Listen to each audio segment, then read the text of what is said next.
Before we officially start our today's episode, I just want to share something important. Recently, my city went through something really difficult, something that left so many people shaken, scared, and trying to rebuild again. Families lost their homes, some are still trying to recover from what happened, and it's hard to see people you know, people you love, struggling like that. As a volunteer of One Mission Alliance, OMA, a non-profit organization, I'm using this platform to raise donation for the people affected in our city. Many have lost their homes, their belongings, and some people are still missing. Any amount, big or small, can help rebuild lives. All your donation will go directly to those in need.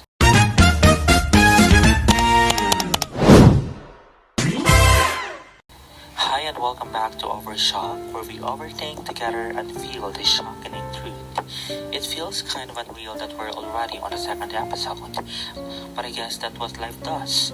It gives us a story we didn't plan to tell yet. If you're here right now, thank you for showing up. It means so much that you're listening, and especially during these times like this. Last episode, we talked about outgrowing people, and I think that one left a lot of us sitting with heavy hearts. So this time, I want to talk about something softer, something about healing, rebuilding, and beginning again. This one's called The Art of Starting Over. Starting over sounds beautiful when we say it, a clean slate, a sunrise, a fresh start. But when you're living it, it's not pretty. It is confusing, it is messy, it is waking up morning and realizing, oh, that chapter of my life really ended. And sometimes it is not even a choice. Life just throws you into it. A storm, a loss, a goodbye you weren't ready for. And suddenly, you're staring at what's left, trying to figure out how to move forward again. And that's the hardest, because no one prepares you for the in-between, the quiet after chaos, the moments where you're still in survival mode, but the world expects you to keep going. But maybe that's where the art starting over begins, in the moments we don't know how, but you choose to anyway. We always imagine starting over as something dramatic, a total reset, a new look, a major move. But honestly, the real beginning happens in the small, quiet things no one notices. It is you standing up again after a sleepless night. It is you making a coffee even when you don't have the energy. It is checking on your neighbor. It is washing clothes that got soaked in the flood. It is sharing food with someone who lost more than you did. And for some people here in my city right now, it is simply cleaning what's left. It is finding comfort in small things like laughter between friends who are also trying to recover. And that's what starting over really looks like. It's not perfect, it is not fast, but it is real. You might not see progress every day, but the fact that you're still trying, that's already something beautiful. Starting over doesn't mean forgetting what happened.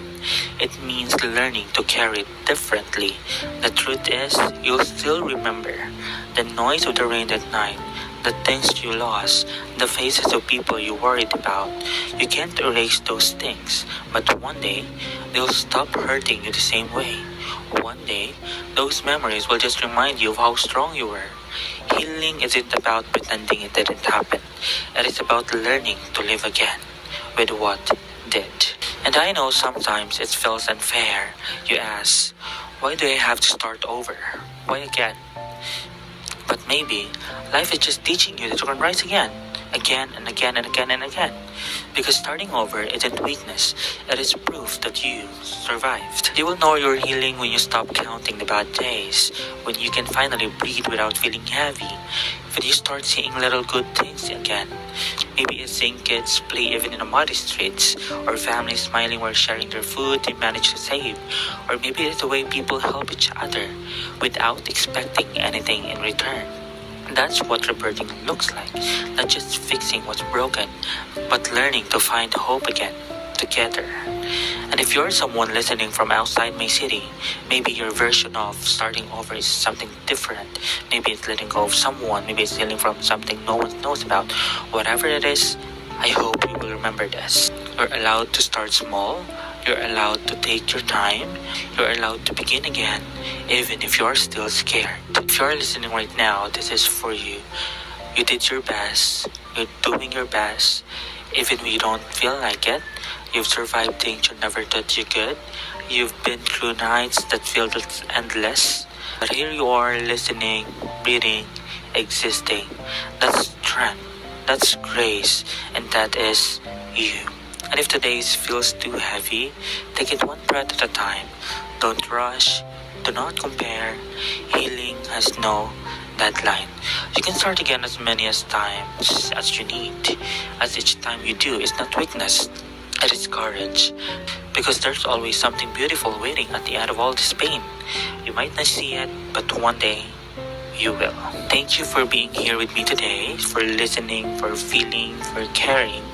This episode was made for my city, for everyone who's starting after what happened, but also for you.